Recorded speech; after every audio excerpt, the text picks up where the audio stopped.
আমাদের রাজ্যে যে প্রতিদিন আপনারা দেখেছেন সাধারণ মানুষের মধ্যে আক্রমণ হচ্ছে, মহিলাদের নিরাপত্তা নেই, মেডিকেল কলেজের ডাক্তার, ল কলেজের ছাত্রী, তাকে তৃণমূলের মস্তান বাহিনী, গুন্ডা বাহিনী থ্রেড কালচারের নামে যেভাবে নির্যাতন করছে, ধর্ষণ করছে, কোথাও খুন করছে।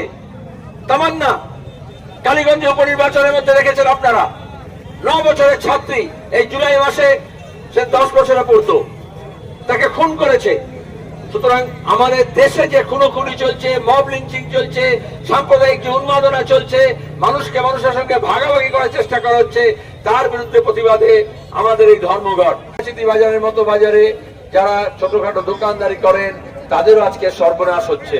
সুতরাং এই সব দাবিগুলোকে নিয়ে এক কথায় যারা খেটে খাচ্ছে, যারা খেটে খেতে চায়, তাদের সবাই এক কাট্টা হয়ে যারা লুটে খাচ্ছে তাদের বিরুদ্ধে প্রতিবাদ জানানোর জন্য 9 জুলাই আপনারা ধর্মঘটে সামিল হবেন, এই আবেদন রেখে আপনাদের সবাইকে নমস্কার, ধন্যবাদ, আদাব, সালাম জানিয়ে শেষ করছি।